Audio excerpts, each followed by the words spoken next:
اور جنت میں سب سے کم جگہ کس کے پاس ہوگی؟ حدیث پاک میں آتا ہے، بخاری کی روایت ہے، سب سے کم جائیداد جنت میں اس کی ہوگی جو سب سے آخر میں جنت میں جائے گا۔ جہنم میں سب سے آخر میں نکالا جائے گا، جہنم کے جھٹکے سہ سہ کے پھر وہ جنت میں جائے گا۔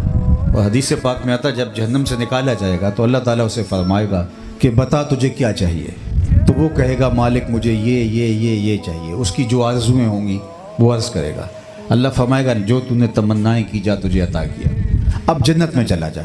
اس کے لیے تو یہ بھی غنیمت ہوگا کہ مجھے جہنم سے نکال لیا گیا۔ اب سایہ دیوار جنت میں جگہ مل جائے تو غنیمت ہے، اور اس کو جنت میں جانے کا کہا جائے گا۔ اور جنت میں اس کو 2 مرلے کا ایک جھونپڑا مل جائے تو غنیمت ہے، جہاں ایک ڈنڈا رکھنے کی قیمت دنیا و مافیہ سے بہتر ہے۔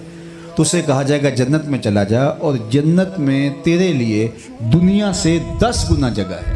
تو اسے حیرت کا جھٹکا لگے گا۔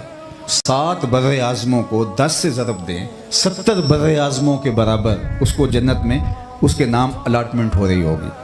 تو اس کو حیرت کا جھٹکا لگے گا، اور وہ کیا کہے گا، میرے رب تو رب ہو کے مجھ سے مذاق کر رہا ہے؟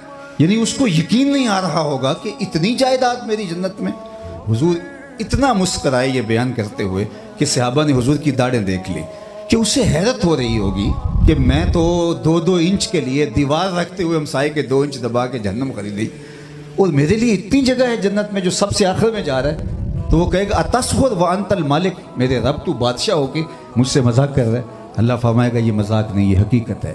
تو اس شخص سے بڑا احمق کوئی نہیں جو دنیا کے بدلے میں آخرت برباد کرتا ہے۔ اس لیے خندق کھودتے صحابہ پر جب حضور کو پیار آیا تو یہی کہا، اے اللہ میرے انصار کو بھی بخش دے، میرے مہاجروں کو بھی بخش دے، اس لیے زندگی تو آخرت کی زندگی ہے۔ تو بتاؤ کہ یہ جنت کے مقابلے میں یہ دنیا بیچتی کیا ہے؟